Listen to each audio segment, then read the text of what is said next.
All right, today is January 8th, 2026.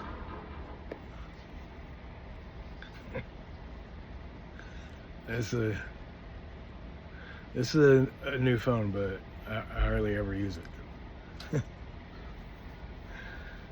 But anyway, look, I want to play a little clip of something here, just to put it in here. And then I want to say that, you know, I'm making this journal entry right now. I'm just saying under the cloud of death, okay? And it could be imaginary, and it could be even a psychosis. All right, but I think about like dying all the time.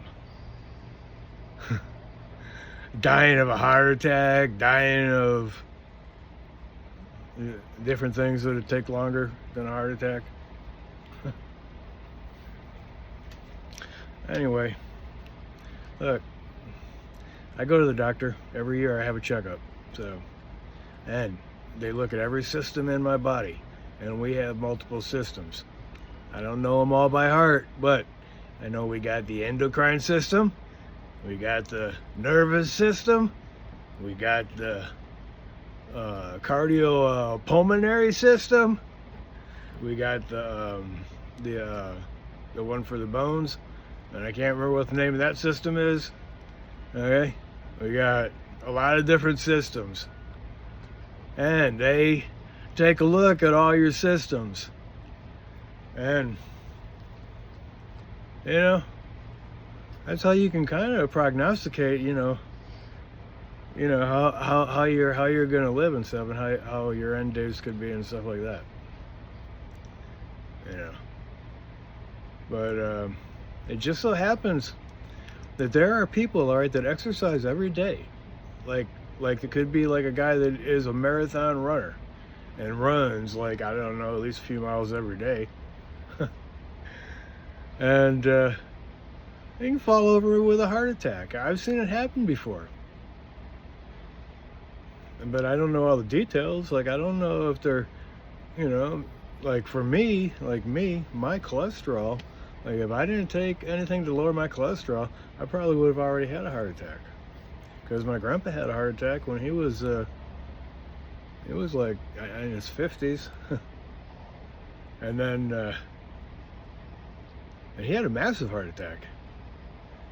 And the doctor told me when I got out of the military and had a exam that asked me if I would change my eating habits, and I said, well, probably not, because I don't really eat that much, for one thing. Plus, I don't go and eat fast food and stuff. I eat regular food.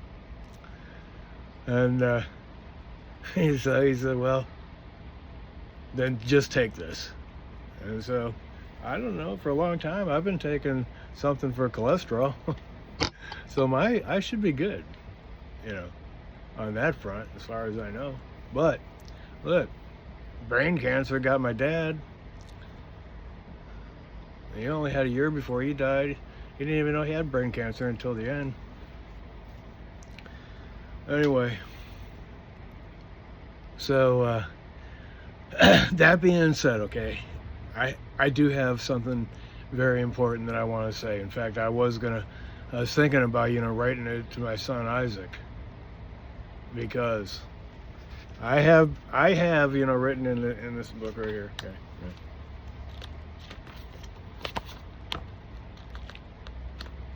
Okay. Yeah. And I was starting to write stuff, but look, sometimes I abandon projects because, well, in this case, I don't even know if he could read my writing, or Aileen, to tell you the truth. Because when I look back at it, okay, I'm thinking, I don't know. I might need to just say, keep it sweet. That's the KISS principle. Keep it simple, stupid. Well, one thing that is really simple is that I was looking at a documentary, or went through a documentary of Ernest Hemingway. On not reading, but his granddaughter was talking about him, and I watched the YouTube video, and I tried to look into it more, but I didn't really go into explanation. But he was talking about, when he started out in his writing, and he was a very famous writer, kind of in a category of his own, and he said he would start with one simple truth. One simple truth, okay? That's Ernest Hemingway. Right? One simple truth. And when I was in graduate school, I remember somebody talking about,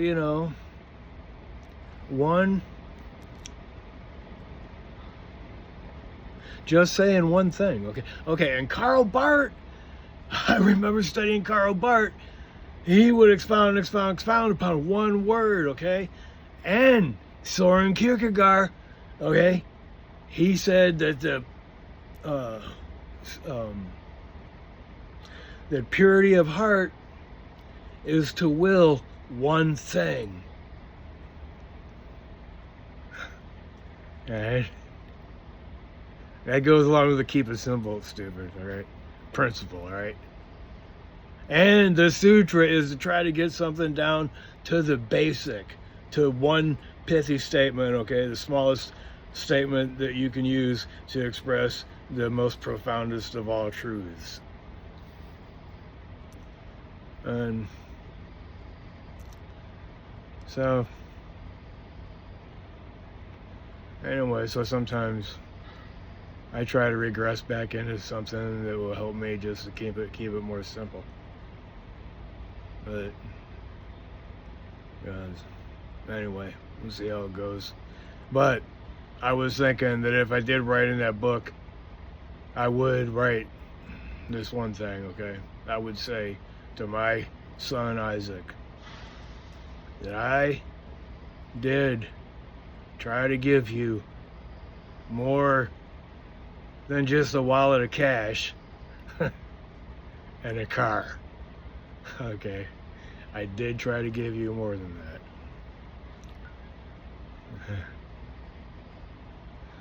Since I'm doing on that subject right there, actually, because, I did try to do that, but I do want to give you one more thing in particular. All right. But since I'm talking actually about your father, Arden. Oh man, this is.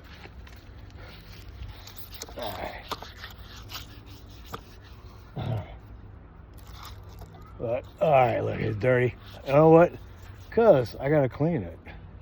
I'm gonna clean it, but look, it says, "Welcome to the Isaac J.C. Rawlinson driveway, built in February 2013.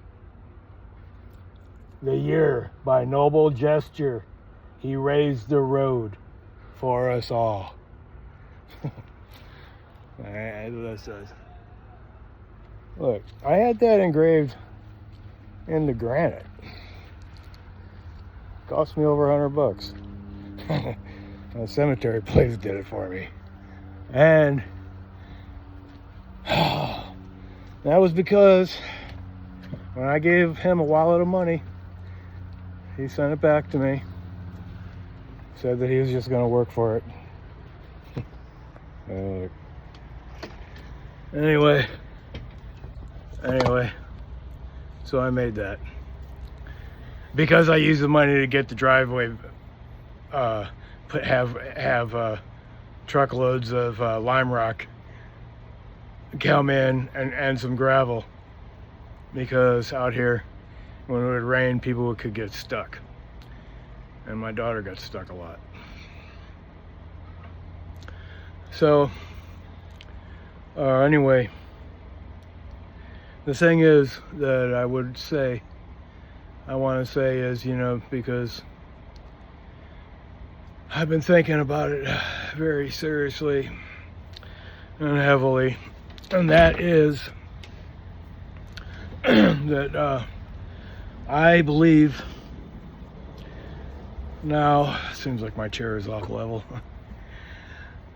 It seems like I believe now that we are all one, okay, and that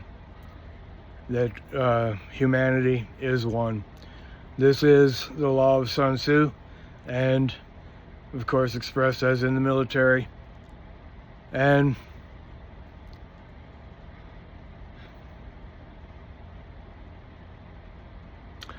there's indicators, like especially like from John 3:16, which is the famous verse of all for the salvation of humanity. For God so loved the world. Okay? For God so loved the world. What that means is as humanity. And because we are the caretakers of the world. And we will live and we will die together as humanity. Okay? If we divide up and fight each other, it's like a person that's killing themselves.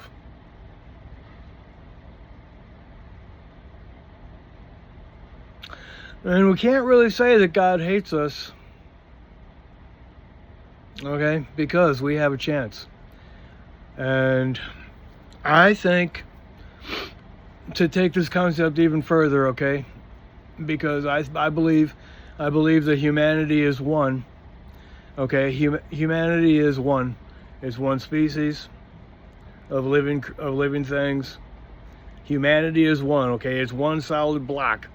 And within humanity, you have a lot of disparate people. Okay, you got people throughout every generation and of all different orientations and not species, but like genealogies and things that are peculiar to certain races of people and stuff like that, and places of the world. Okay, there's a lot of difference and within humanity, but humanity still is one thing. Okay, and it seems to me now, at this late stage in my life, okay, after a whole lot of contemplation, that I do believe now that this is how that we stand or we fall together, and that is humanity. Okay, and that is it, for whatever the arrangement is.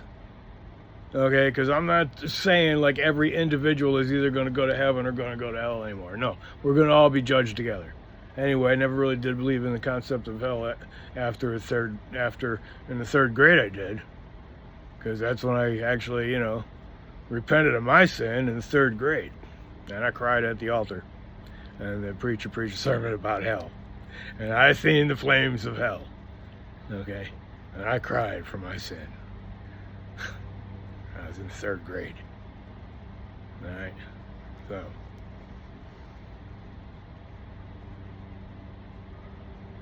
But even it don't seem to me to make any sense. Okay, you can't. Okay, if you say God is good or God is loving. Okay, there's no lovingness in something that you do not redeem. Okay, if you bring something into the world, you are responsible for what you bring into the world. Okay, I don't care how you deal it out. If you make something, you bring something into the world, you are responsible. And therefore, I believe that's what the arrangement is. I believe it starts from the top and down, just like Sun Tzu. Starts at the top, okay? I think that's what the main principle is, for one thing. All right, but in this process, all right, we learn things. We learn things, and this is, okay. This is the course that we've been given. You can't really explain everything, but I believe, just like America is going to suffer for what America does, and America is going to suffer for what America did, and we will have our judgment, and this, in this time frame, in this era, and we will have our judgment and the ramifications of and the consequences of our behavior will last even a lot longer than just tomorrow. Okay, sometimes people live like it's just going to last until tomorrow, but no, it don't last just until tomorrow. It lasts a lot longer than until tomorrow. Lasts a lot longer after tomorrow. But what I was really trying to think about and get at, though, is just the fact that I believe that like I will know what it's like to be somebody else. Okay? I think every person is going to know what it's like to be every other person. Okay? So every life that is lived, every life, okay?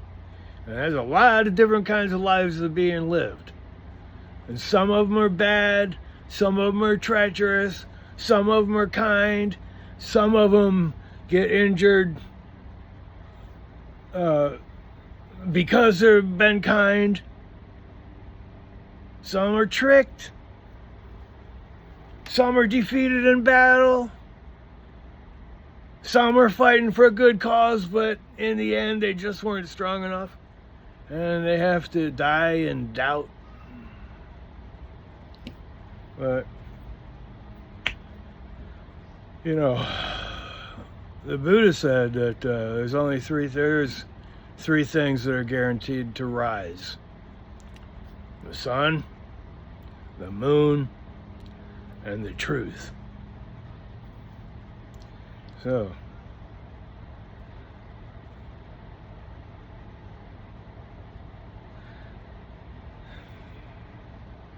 I think together, like, okay, just metaphorically speaking, together we will stand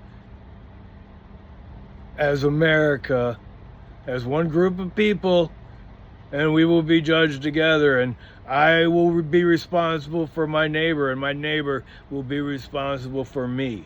And the merits of my neighbor that I don't have will save me, and vice versa. My merits will save somebody else.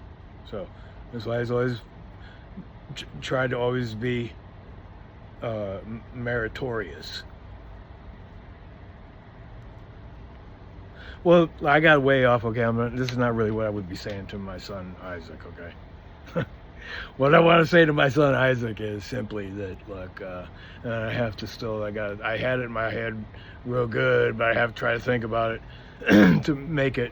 to flesh it out so that it would roll more like a river, and say it somehow concisely that.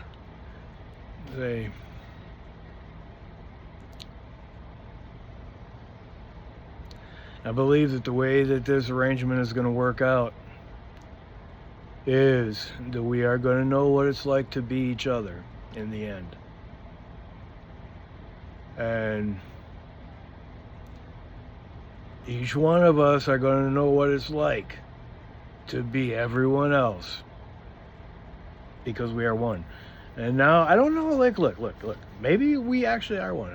And I don't know what everything is going to collapse into, okay? Like, okay, like, it seems like everything is going to collapse into something that is, I mean, we are the ingredients of the cake. Not the word cake, but I mean, we are ingredients of we are the ingredients of what humanity is. That's for one thing. And humanity cannot be trusted either. All right. Whatever. I just think that it's an evolution. We're in an evolution, and we're probably going to be in a revolution before it's over, because what's going on in society right now, especially in America, is, like I said, America, we will suffer together. All right. And we might die together again. Every empire falls, and now, you know, there's certain among us that want to make America more like an empire. And it seems we have lost the vision of our ancestors, our forefathers and foremothers. They don't use the word forefathers, foremothers too much, because I don't even know if that's a word. But the men and the women who are both in the rubric of forefathers, just to make it easy, together in disparate ways, but nevertheless together. And, you know, we had a chance to repent of our sin as a nation, but the greedier just kept oppressing, and we let it go somehow.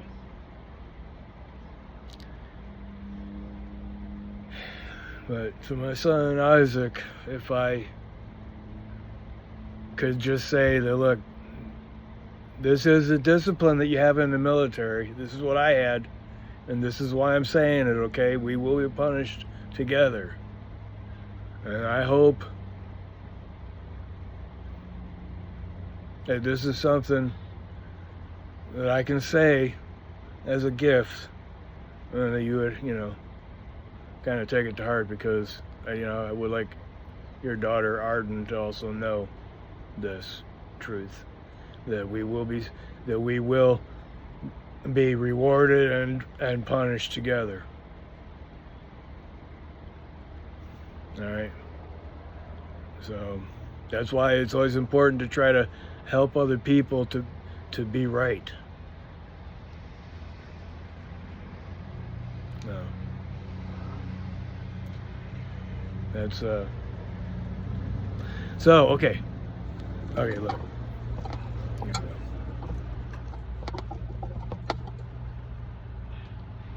You know, I figured out my problem. I got the whole thing figured out. Yeah, share it with me. God hates me. Jay, God loves everybody. Not this horse. That's why I'd like to have one day, you know. You'll never understand. It's okay. It doesn't mean anything. It's all right. It's not important. I would like to understand this. I'd like to be a better listener. Why don't you explain this to me? Sometimes you can be walking around lucky and not know it. Excuse me? The fortune. That's what it says. Oh. That's what the fortune says. Oh, It says, it says sometimes you can be walking around lucky and not know it. Oh. That's funny. Well, you know what mine says? Stand by your man. Fabulous. I think I'll say that. Take another one. Here, take that one. No, I'll take the other one. You ruined that one. I'll take this one. How did I ruin it? Well, you touched it. See, when Well, you touch it, it's not right. I didn't open it. I I just know you touched didn't it. open it, but you touched it, and when you touch it, So it what? kills This the is the fortune. one It that's means pointed that to you. it's your... It doesn't mean. How do you know what it means? Hey, there are rules. Just follow the rules. What are these? The international rules of fortune cookie taking? They are, yes, Would they you are. want me to lose my temper? Excuse me. Take this one. Excuse me. Sorry. Would you mind telling my wife what happens when you touch another person's cookie? No good anymore. See? Who the hell is this guy? I never heard that.